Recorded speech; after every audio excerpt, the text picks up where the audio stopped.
따스한 성령님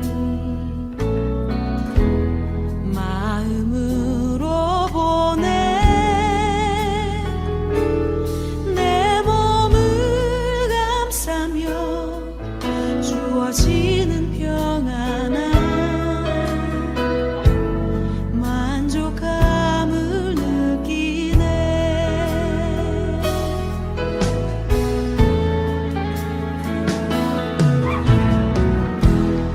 따스한 성령님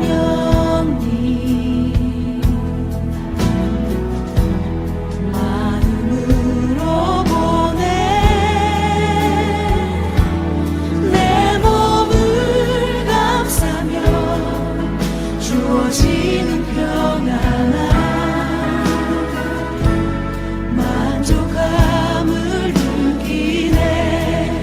부르신 곳에서 나는 예배하네. 어떤 상황에도 나는 예배하네. 부르신 곳에서 나는 예배하네.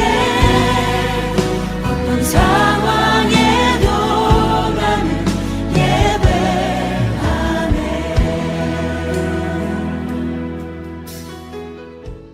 오늘 하나님이 우리에게 주시는 말씀은 누가복음 1장 67절에서 75절까지의 말씀입니다.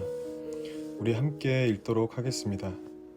그 붙인 사가랴가 성령의 충만함을 받아 예언하여 이르되 찬송하리로다 주 이스라엘의 하나님이여 그 백성을 돌보사 속량하시며 우리를 위하여 구원의 뿔을 그 종 다윗의 집에 일으키셨으니 이것은 주께서 예로부터 거룩한 선지자의 입으로 말씀하신 바와 같이 우리 원수에게서와 우리를 미워하는 모든 자의 손에서 구원하시는 일이라. 우리 조상을 긍휼히 여기시며 그 거룩한 언약을 기억하셨으니 곧 우리 조상 아브라함에게 하신 맹세라. 우리가 원수의 손에서 건지심을 받고 종일토록 주의 앞에서 성결과 의로 두려움이 없이 섬기게 하리라 하셨도다. 아멘.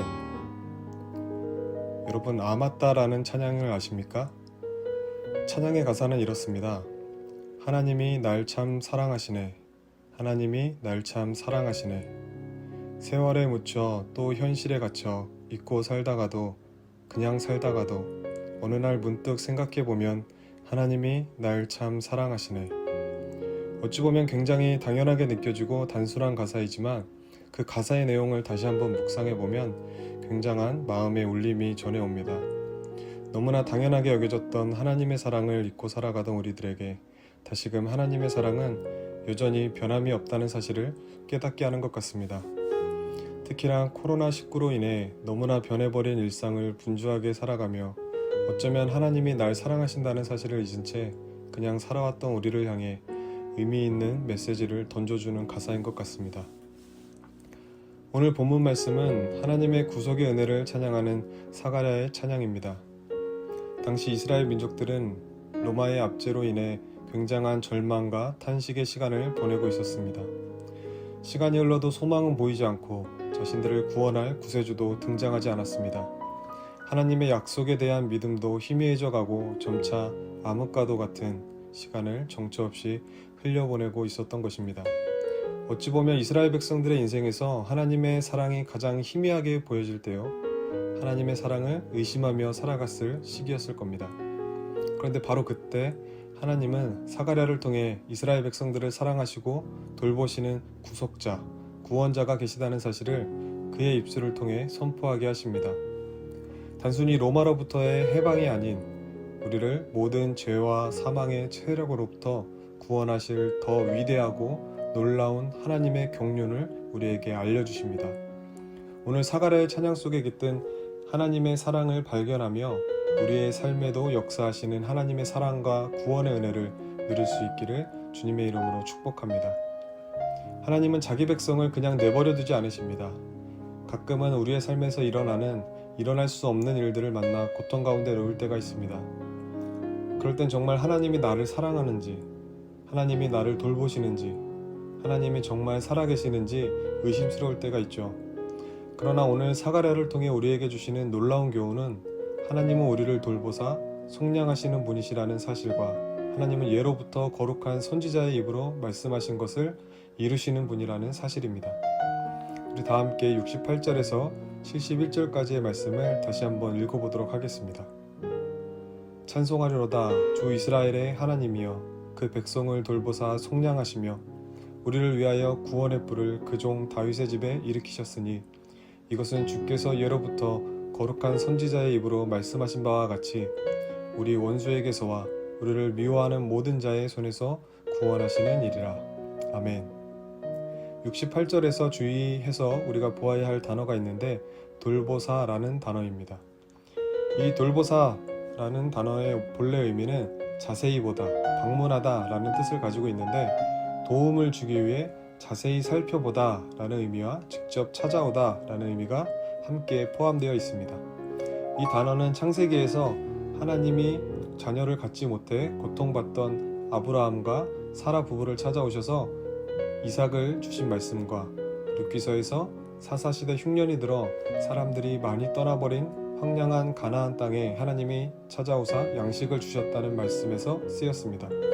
즉 환난과 위기에 처해 자신의 언약 백성을 향한 하나님의 은혜와 사랑을 잘 보여주는 단어입니다.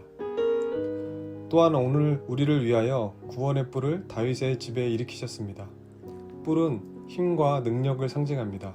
즉 하나님은 구원의 힘과 능력을 가진 분이시라는 사실입니다. 오늘날 우리가 살고 있는 이 시대에는 절망과 한숨으로 가득합니다. 이러한 시대를 살아가는 우리에게 필요한 것은 무엇일까요? 하나님의 사랑을 경험하는 것일 겁니다. 하나님이 나를 얼마나 사랑하시는지 매 순간 매일 삶 속에서 하나님의 세밀한 돌보심을 경험하는 것입니다. 내 힘으로 안 되고 내 뜻대로 안 될 때 나를 구원하실 능력의 하나님을 붙드는 것입니다. 우리는 매일을 사단의 공격과 세상의 압박 속에서 살아가야 합니다. 오늘 사가랴의 고백이 절망 중에 있던 이스라엘 백성들에게 소망이 되었던 것처럼 우리의 삶에도 소망의 노래가 되어 하나님과 함께 동행하며 승리할 수 있기를 주님의 이름으로 축복합니다.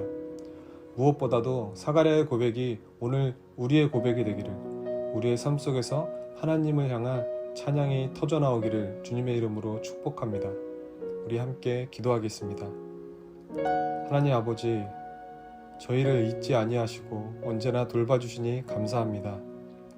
그러나 저희가 살아가는 현실은 하나님이 계시지 않은 것 같고 세상도 하나님은 없다 우리를 조롱합니다. 그러나 주님, 저희는 살아계신 하나님의 말씀을 믿습니다. 살아계신 하나님께서 오늘도 여전히 우리를 돌보고 계시며 저희와 함께하고 계심을 믿습니다. 하나님만이 우리 삶의 구원의 힘과 능력이 되심을 믿습니다. 오늘 그 하나님의 사랑을 경험케 하여 주시옵소서. 그리하여 그 누구보다 하나님을 높이 찬양하는 귀하고 복된 인생을 사는 우리 모두가 되게 하여 주시옵소서. 예수님의 이름으로 기도합니다. 아멘.